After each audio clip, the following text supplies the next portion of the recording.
Ассалому алайкум дӯстони гиромӣ. Ба нашри навини барномаи футболи Осиё таваҷҷӯҳ кунед. Инак баъди танаффуси тӯлонӣ дастаҳои футболи мамлакат ба бозиҳои расмии худ шурӯъ карда даври 8-1 ниҳоии ҷоми Тоҷикистонро паси сар гузоштанд. Мо ба қароре омадем ки барномаи имрӯзаро аз ин бозиҳо оғоз намоем. Марҳалаи ниҳоят душвор бо пайвастани дастаҳои лиги олӣ ба ин мусобиқот чандин натиҷаҳои ғайричашмдоштро дар пай дошт.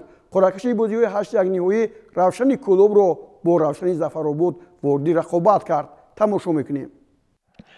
дастаҳои Равшани Кӯлоб ва ҳамчунин Равшани Зафаробод дар доираи бозиҳои ЧП Тоҷикистон аллакай як вохӯрӣ барпо карданд ва он вохӯрӣ бо натиҷаи 1-1 мусовӣ ҷамъбаст шуда буд. Аммо дар ин бозие ки ҳоло футболбозони дастаи Равшан дар майдонашон мегузаронанд, аз як бозӣ иборат аст, чунки ҷоми Тоҷикистон ҳамин гуна шудааст ки аз як вохӯрӣ иборат аст ва бозӣ кардану дар он пирӯз шудан ҳатмӣ аст. аз ин роҳ футболбозони дастаи Равшани Кӯлоб аз дақиқаҳои аввал ба ҳуҷум гузаштанд ва як голи тез ҳам заданд. Абдулқадир Боронов дар дақиқаи панҷум ҳисобро боз кард.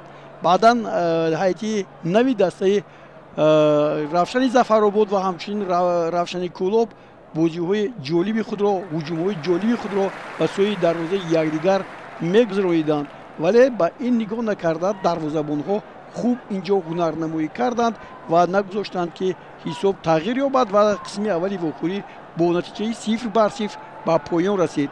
баробари оғоз шудани қисми дуюми вохӯрӣ футболбозони дастаи Равшан мисли он ки дар қисми аввал бозӣ карда буданд, як гузариши хеле хубро анҷом доданд ва ин ҷо Куаси Иносент ҳисобро 2-0 кард.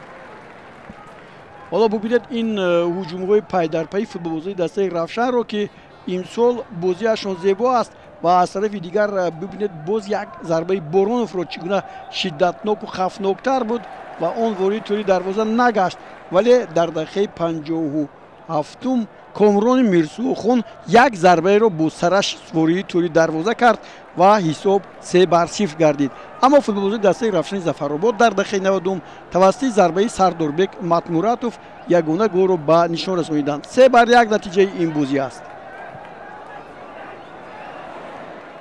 аслан ба дасти мо наворҳое расиданд ки бо ширкати дастаҳои лигаи олӣ гузаштанд. вохӯрӣ байни дастаҳои Регри Тадаз ва клуби марказии варзиши Артиш истисно нест. бо ҳузури 1000 мухлис Регри Тадаз дар майдонаш мубталои шикаст гардид. дар ади дастаҳо он қадар тағйирот зиёд аст ки ягон сол ин тавр набуд.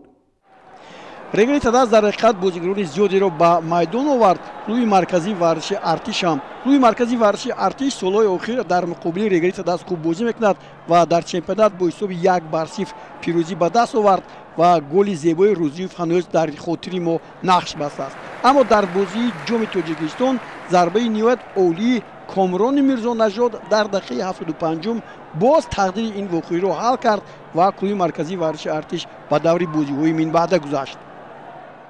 дар бозиҳои 8-1 ниҳоии ҷоми Тоҷикистон танҳо ба ду дастаи лиги якум Кӯктош ва Саройкамар муваффақ шуд ки ба бозиҳои 4-1 ниҳоӣ рӯхал гиранд.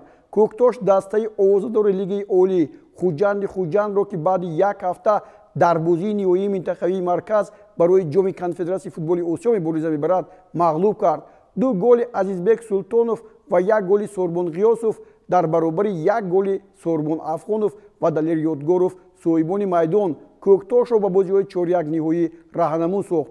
дастаи дуввуми муваффақи лигаи якум Саройкамар дар зӯрозмоӣ бо Гулбуки Восе бо голи Акмалҷон Авазов роҳ ба даври оянда пеш гирифт. дар ин дар бозиҳои Хатлон ва Истаравшан ҳам хеле ҷолиб гузашт ва дар он Хатлон ба муваффақият ноил шуд. дастаи Хатлон бо ҳамин футболбозони таҳҷоие ки дорад ҳамеша медурахшад ва дар ин вохӯрие ки бо Истаравшан дошт, ин ҷо ҳам футболбозони дастаи Хатлон маҳорати олии худро нишон доданд. бозӣ дар чемпионати Тоҷикистон байни ин дастаҳо бо натиҷаи мусовии 0-0 имсол ҷамъбаст шуд. аммо дар вохӯрие ки ҳоло мо мебинем бозии 8-1 ниҳоӣ аст, футболбозони дастаи Хатлон аз худ маҳорати олӣ нишон доданд ва ин ҷо ҳоло Тоирҷон Тағоизода дар дақиқаи 56-ум ҳисобро боз кард ва соҳибони майдонро ба сафи пеш баровард. аммо дар дигар маврид Равшан Азизов голи дуюмро ҳам ба нишон расонид. ба ҳамин тартиб дар бозиҳои 8-1 ниҳоӣ Эсхата бар ҳосилоти фархор 2-0 ва Истиқлол бар Моҳири Ёвон 6-0 пирӯзӣ ба даст оварданд.